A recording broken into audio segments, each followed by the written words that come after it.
अगर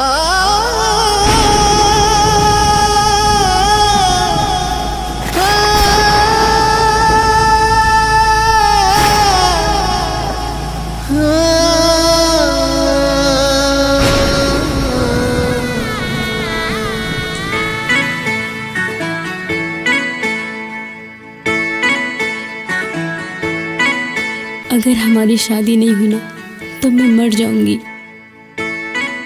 तुम मर भी गई ना तो शादी तो मैं तुमसे ही करूंगा।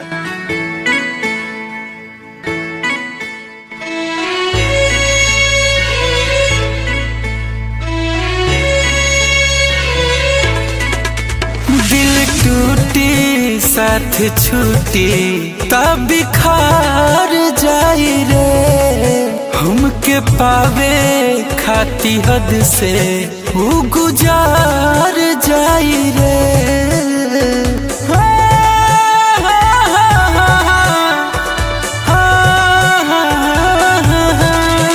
दिल टूटी साथ छूटी तब बिखार जाई रे, हमके पावे खाती हद से वो गुजार जाई रे।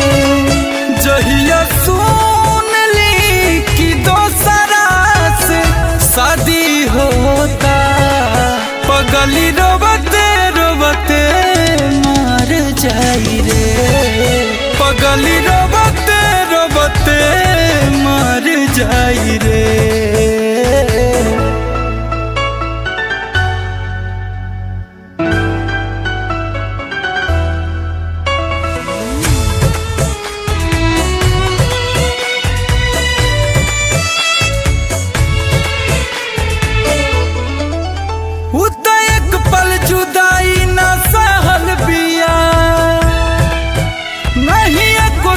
दूर हमसे रहल बिया,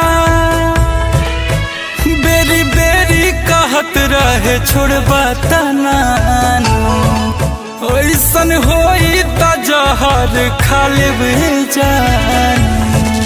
कैसे सुन के ओकर बात हम मुकार जाई रे, जब ले देखी ना तखिया लोरवा भर जाई रे। जहिया सुन ली कि दोसरा से शादी होता, पगली रोबते रोबते मर जाई रे, पगली रोबते रोबते मर जाई रे।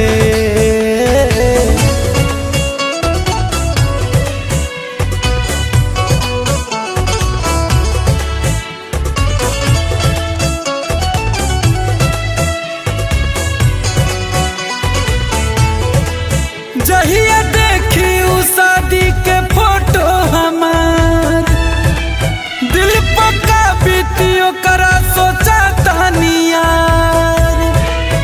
होने तड़पे ले हुए ने तड़पीला हम, एक ओरी खुशी बात एक ओरी गम। गुंजान अरुण बिहारी जिद प्यार जाई रे, प्यार खाती जाती पाती से उलाड़ जाई रे। जहिया सुन ली कि दोसरा से शादी होता, पगली रोबते रोबते मर जाई रे, पगली रोबते रोबते मर जाई रे।